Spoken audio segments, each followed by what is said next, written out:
Here's a paradox for you. The balanced jig is probably the most effective winter lure ever designed. Yet, for so many anglers, it's also the most frustrating. You watch guys a few holes away absolutely hammering fish on them while you haven't had a bite in 3 hours. Sound familiar? Today, we're not just talking about tips. We're talking about the brutal truth behind why your balanced jig isn't working. I promise you, by the end of this video, you will realize you've been making at least one of these critical mistakes. We're going to expose the subtle details that separate the experts from everyone else. So let me ask you, do you really think it's just bad luck, or are you ready to admit you might be doing it all wrong? Let's be honest, the balanced jig has been around forever. It's a staple in every ice angler's box for a reason. It perfectly imitates a dying baitfish, darting and gliding in a way that should be irresistible to predators like walleye, perch, and pike. The common wisdom is simple: snap it up, let it fall, and wait for the bite. It seems so easy, and that's the trap. Because it seems so easy, we do the same thing over and over, year after year, even when it's not working. We blame the weather, the spot, the lure color. We blame everything except the one thing we can actually control: our technique. We're stuck in a cycle of déjà vu fishing, repeating the same errors because that's how you're supposed to do it. Well, today we're breaking that cycle. First, let's shatter the biggest myth, the aggressive snap. You see guys on the ice looking like they're trying to rip the jaw off a great white shark, a massive 2-foot upward rip of the rod. We're told this powerful snap calls fish in from a distance. But here's the reality: 90% of the time, you're just terrifying them. Think about it from the fish's perspective. You're a walleye calmly observing your surroundings, and suddenly this thing screams past your face with violent, unnatural speed. That's not an easy meal. That's a threat. Instead, think pop. A short, crisp, 6 to 12-inch lift of the rod tip is all it takes. This pop is just enough to get the lure to kick out, glide in a wide circle, and settle back into the center. The magic isn't in the violence of the rip, it's in the grace of the glide that follows. The pop is just the start of the process, not the main event. Now let's talk about the most powerful tool you're not using: the pause, the dead stick. After you pop that lure and it completes its glide, what do? If you're like most, you immediately pop it again, keeping it in constant motion. This is a huge mistake. That pause, that moment of absolute stillness after the glide, is when a staggering number of strikes occur. The fish is often drawn in by the motion of the glide, follows the lure back to the center, and inspects it while it's sitting perfectly still. It's in that moment of vulnerability that the fish decides to commit. I want you to count. After your lure settles, count to 5, then 10, sometimes even 30. It will feel like an eternity, but watch your flasher. You will see fish move in and just stare at your lure during that pause. By immediately jigging again, you're pulling the lure away from a fish that was just about to eat it. Here's a concept that might break your brain. Your fishing line is a parachute. You might have the best, most expensive balance jig, but if you're using thick, heavy line, you are killing its action. A balance jig is designed to glide horizontally.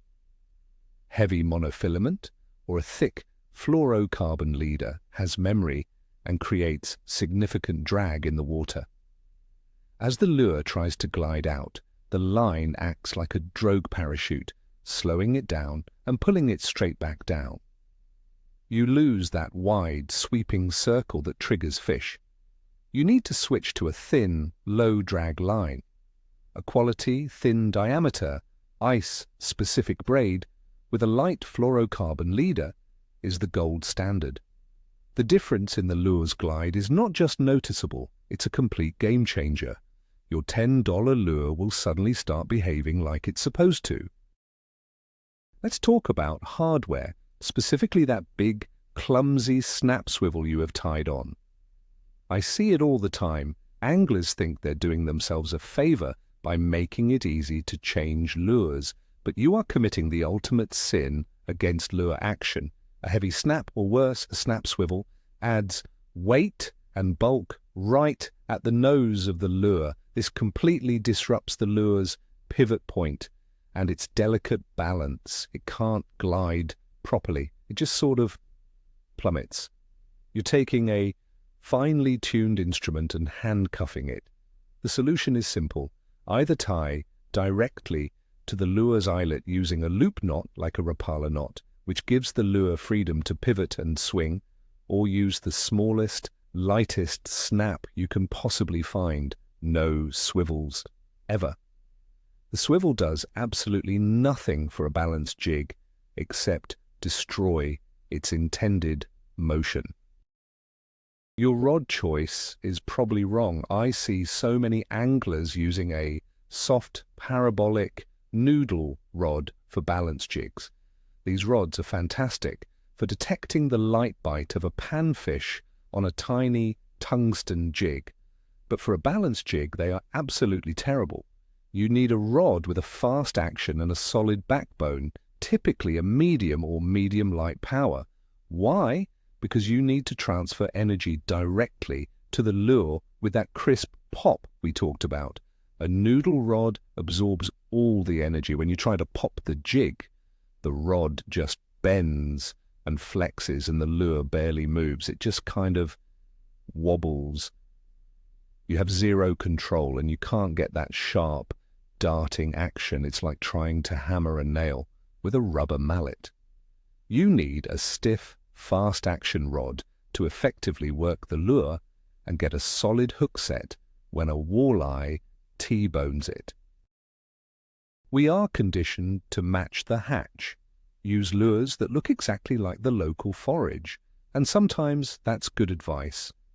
But in the world of reaction strikes, which is what a balance jig is all about, contrast is often king. If you're fishing in stained water, a natural perch-colored lure can become almost invisible. The fish simply can't see it. This is where bright, obnoxious colors shine. Fire tiger, chartreuse, glow-in-the-dark patterns. These colors don't look like anything natural, but they create a high-contrast target that a predator can easily track and attack. Conversely, in super-clear water, a flashy, bright lure can seem unnatural and spooky. That's when you go for the subtle, natural patterns. Stop thinking about what should work based on the bait fish in the lake and start thinking about what the fish can actually see and react to in the given water clarity. So many anglers are fishing way too high in the water column. You mark a fish suspended 10 feet off the bottom, so you reel up and start jigging right in its face. This is often a mistake, especially for walleye and perch. These fish are primarily bottom-oriented feeders. Their eyes are positioned on top of their heads. They are built to look up and ambush prey from below. By jigging above them, you're creating an unnatural presentation. The better strategy is to work the bottom third of the water column almost exclusively. Pound the bottom to stir up silt, then pop the jig a foot or two up and let it glide back down. This brings fish in. Even if you mark a fish higher up, try bringing it down by jigging aggressively near the bottom. You'd be amazed how often that suspended, inactive fish will dive down to crush a lure that looks like a struggling baitfish near the safety of the lake bed. Are you a one-trick pony? Do you use the exact same jigging cadence all day long? Pop, pop, pause, pop, pop, pause, for hours. Fish are not robots. Their mood changes throughout the day based on light conditions, barometric pressure, and feeding windows. Your presentation needs to adapt. If fish are aggressive, a faster, more erratic cadence with sharp pops and short pauses can trigger them. But if they're in a neutral or negative mood, that same cadence will send them running. You need to slow everything down, use smaller, subtler lifts. Let the lure glide and then pause for an excruciatingly long time. Let it sit dead still on the bottom for 20 seconds. You have to constantly experiment. If what you're doing isn't working, change it. Don't just change your spot or your color. Change your entire rhythm. Your electronics are screaming the answer at you, but you're not listening. You see a big red line shoot in on your flasher, look at your lure, and then fade away. What does that mean? Most anglers just assume the fish wasn't interested and keep jigging the same way. Wrong. That fish was absolutely interested, but something about your presentation turned it off at the last second. It was a negative response. Maybe your cadence was too aggressive. Maybe the pause wasn't long enough. Maybe the lure profile is wrong. This is your cue to change one thing. Slow down, shorten your snaps, try a longer pause. If the next fish does the same thing, change something else. Stop interpreting a fish that swims away as a lost opportunity. See it as crucial feedback. Your flasher isn't just a fish finder, it's a fish behavior interpreter. There's a common delusion on the ice. Big lures catch big fish. So, when targeting walleye, many anglers tie on the largest, heaviest balance jig they own. This can be a massive error. While it's sometimes true, often the largest fish in a system are the most cautious and conditioned. They've seen every big, flashy lure drag past their face. Often, downsizing your presentation is the key to tricking these giants. A smaller, more subtle balance jig can appear like a much easier, less threatening meal. I have had countless days where the big number 7 and number 9 rapalas get ignored, but dropping down to a tiny number 3 or number 5 gets absolutely crushed by the biggest fish of the day. Don't assume bigger is better. If you're not getting bites on a large profile, dare to go smaller. The results might surprise you. Let's talk about the psychology of color. You have that one old faithful lure, the one that worked that one time 3 years ago. So you tie it on and you fish it with unwavering confidence for hours with no bites. The truth is, color matters, but confidence kills, or rather blind confidence does.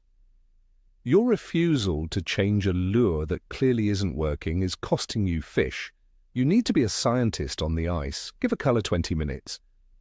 If you see fish on the flasher that won't commit, switch it up. Go from a natural color to a hot, fluorescent one. Go from a bright color to a dark silhouette. The hot color can change by the hour based on light penetration and the mood of the fish. Don't let your past success with one lure sabotage your current trip. Be willing to admit that today your favorite color just isn't what they want. You might not realize it, but you are probably creating a horizontal problem. When you fish in a shelter, especially a larger hub-style shelter, your hole is rarely directly below your rod tip. You're sitting on a chair, rod extended out in front of you. This means your line is entering the water at an angle, so when you pop your rod tip straight up, you're not lifting the lure vertically, you're actually dragging it towards you. This completely negates the balance in the balance jig. It can't glide in a circle if it's being pulled sideways, it just sort of drags and drops. You need to be positioned directly over the hole. Your line should be perfectly vertical. This allows for a true vertical lift, which in turn allows the lure to pivot correctly and swim out in its signature deadly circle. It's a small detail in positioning that makes a world of difference in your lure's presentation. There's a debate as old as ice fishing itself. Hole hopping versus camping out. When it comes to balance jigs, many anglers make the mistake of being too patient. They'll sit on one hole for an hour jigging away, hoping a school of fish will eventually move through. But a balanced jig is a search tool. It's designed to be fished aggressively to attract active fish in the area. The strategy should be to drill a series of holes and spend no more than 10 to 15 minutes in each one if you're not marking fish or getting bites. Pop the jig aggressively for a few minutes to call fish in, then slow down and see if anything commits. If you get nothing, move. You are far better off covering water and presenting your lure to dozens of active fish than you are sitting in one spot waiting for a fish to find you. Don't wait for the bite, go find it.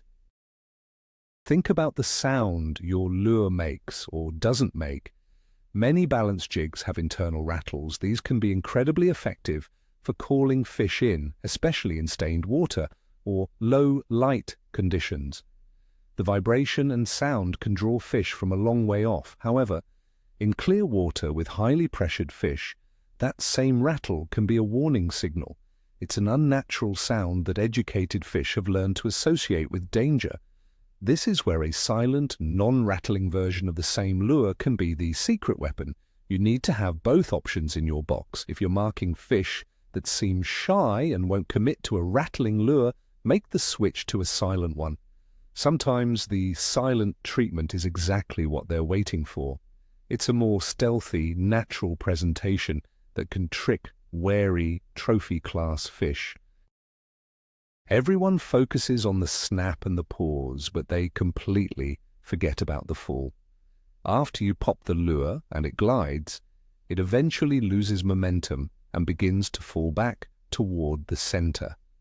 This fall is a massive strike trigger. As the lure flutters and drops, it looks exactly like a bait fish that has given up the ghost. But most anglers are already thinking about their next jigging motion, so they miss the subtle cues of a bite. Often the bite isn't a hard thump, it's a slight tick in the line, or the line will suddenly go slack as a fish inhales the lure from below. If you're not a line watcher, you are missing at least half of your bites. After the pop, keep your eyes glued to where the line enters the water. Any twitch, jump, or slackening is a fish. Set the hook immediately. This is a pro-level tip that most people would never think of. You can tune your balance jig. Out of the package, most jigs are designed to swim in a standard circle, but you can alter this with a pair of pliers. A very slight, gentle bend of the lure's line tie eyelet can dramatically change its action. Bending the eyelet forward will cause the lure to have a tighter, more vertical action. Bending it slightly backward can make it glide out even wider and more erratically. You can also slightly bend the tail fin to one side to make it dart off in one direction more aggressively. Don't go crazy here. We're talking about tiny millimeter adjustments, but by experimenting with tuning, you can create a custom action that the fish in your lake have never seen before. It's a way to stand out from the crowd. Tipping your jig with bait, like a minnow head, is a classic technique, but there is a right way and a very, very wrong way to do it. The wrong way is to use a huge chunk of bait and hook it clumsily through the treble hook. What does this do? It completely throws off the delicate balance of the lure. It adds too much weight and drag, killing the glide. The lure no longer swims, it just sort of spins and sinks like a rock. The right way is to use the smallest piece of bait possible, just the very tip of a minnow head or a single maggot, and hook it so it's streamlined. The goal isn't to feed the fish a big meal, it's simply to add a small amount of natural scent and taste to trigger a fish that is hesitant to commit to a bare piece of plastic and metal. Less is almost always more when it comes to tipping. You can't fish clear water and stained water the same way. Your entire strategy needs to change based on the environment. In murky or stained water, everything needs to be exaggerated. You need aggressive rips to create more vibration. You need rattling lures to help fish find them. You need bright, high contrast or glow-in-the-dark colors that stand out. But if you take that same approach to a crystal clear body of water, you will catch nothing. In clear water, fish are spooky and rely heavily on sight. You need to tone everything down, use smaller, more subtle pops, use longer pauses, use silent, natural colored lures that perfectly imitate local forage. You also need to use a longer, lighter fluorocarbon leader because the fish can see your line. Thinking about water clarity first will dictate all your other choices. Let's talk about the group mentality failure. You pull up to the lake and see a cluster of 20 shelters in one area. The natural instinct is to go right over there, thinking that's where the fish must be. This is often the worst thing you can do. That area is getting hammered with pressure. The fish have seen every lure, heard every auger, and are likely spooked into a negative mood. The guys who got there at dawn might have caught fish, but you're showing up to a party that's already over. The bravest thing you can do is go the other way. Use your lake map, find a similar piece of structure far away from the crowd, and start your own pattern. You'll be presenting your lure to fresh, unpressured fish. It's a risk, but the reward is often finding a massive school of biting fish all to yourself while everyone in the village is complaining about the tough bite. Finally, let's address the ultimate excuse, the gear. It's easy to blame your $10 lure when you're not catching fish. It's easy to think, if only I had that new, fancy, $100 tungsten model, I'd be catching them. That's a lie. It is almost never the lure itself. It's the 10-cent decisions you make with it. It's the decision to use heavy line. It's the decision to use a big, clunky swivel. It's the decision to stick with one cadence all day. It's the decision to ignore what your flasher is telling you. A great angler can outfish a poor angler with the cheapest lure in the box because they understand the system. They understand all these little details we've talked about. So stop blaming the lure in your hand and start thinking critically about the hands that are holding the rod. That is the real secret. So, there you have it. The reason your balance jig isn't working isn't some great mystery. It's not one single thing. It's a combination of a dozen small, critical details that, when added up, make the difference between a full bucket and a long, cold day. The most shocking takeaway for many will be how your own line is actively working against you, acting like a parachute and killing the lure's glide. That alone can completely change your results. This isn't about buying new gear. It's about fundamentally changing your approach. It's about being an active angler, not a passive one. It's about listening to the fish through your electronics and adapting second by second. Thank you so much for watching. If this opened your eyes, do me a favor and hit that like button and subscribe so you don't miss the next video. Now I have to ask, which one of these mistakes have you been making for years without even realizing it? Be honest. Drop it in the comments below.